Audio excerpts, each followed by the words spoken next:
అవును, మన దేవుడు చూచుచున్న దేవుడు. ప్రతి నిత్యము ఆయన కనుదృష్టి మనపై ఉంటుంది.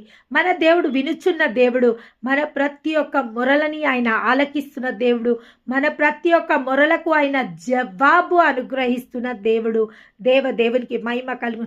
మన పక్షంలో మన దేవుడు వ్యాజ్యమాడుతున్న దేవుడు. దేవుడు అంటాడు, యుద్ధం యెహోవాది, నువ్వు యుద్ధం చేయాల్సిన అవసరం లేదు. నువ్వు పగ తీర్చుకుంటా, నా పని. నీ శత్రు బలం అంతటి పైన నీకు అధికారం ఇస్తున్నా. నువ్వు ఎవరితో పగ తీర్చుకోవాల్సిన అవసరం లేదు. పోరాటాలు నావి, విజయాలు నావి. నువ్వు చేయాల్సింది ఒక్కటే, నీ ప్రతి భారంని నాపై మోపినప్పుడు నీ ఉద్దేశాలు సఫలపరచబడతాయి.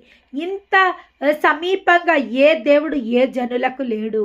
మన దేవుడు మనకు సమీపంగా ఉన్నంత ఏ జనులకు ఏ దేవుడు లేడు. ఎందుకంటే మన దేవుడు మన తండ్రి అయి ఉన్నాడు, మన తల్లి అయి ఉన్నాడు.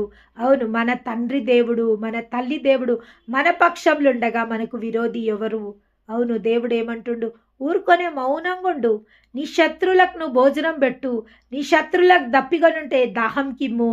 అప్పుడు నీ శత్రువుల తల మీద నిప్పులు కుప్పలుగా పోయబడతాయి. నువ్వు ఏది చేయాల్సిన అవసరం లేదు. నువ్వు పగ తీర్చుకోవాల్సిన అవసరం లేదు. నువ్వు ప్రతీకారం చేయాల్సిన అవసరం లేదు. నువ్వు ప్రయాసపడాల్సిన అవసరం కూడా లేదు.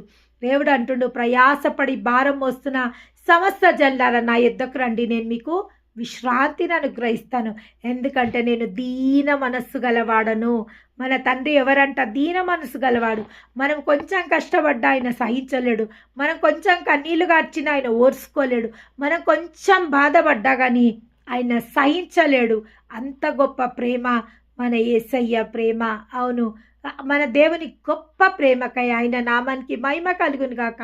కాబట్టి మన పట్ల ఆయనకున్న సంకల్పాలు ఎంతో గొప్పవి. యెహోవా ఆలోచనలు సదాకాలం నిల్చును. యెహోవా తమకు దేవుడుగా గల జనులు ధన్యులు. ఆయన తనకు స్వాస్థ్యముగా ఏర్పరచుకున్న జనులు ధన్యులు. అవును, యెహోవా తనకు దేవుడుగా గల జనులు ధన్యులు. మనం ధన్యులమంట.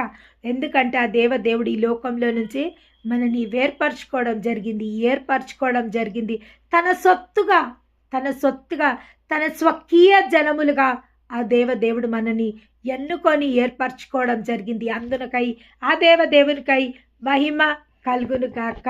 అవును, మన దేవుడు ఎంతైనా నమ్మదగిన దేవుడు. మన పక్షంలో వ్యాజ్యమాడుతున్న దేవుడు.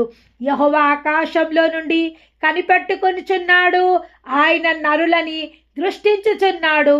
తానున్న నివాస స్థలంలో నుండి భూలోక నివాసులందరి వైపు ఆయన చూచుచున్నాడు. నేను ఇందాక ముందే చెప్పిన, ఆయన ఏం చేస్తుండంటే ఆకాశంలో నుండి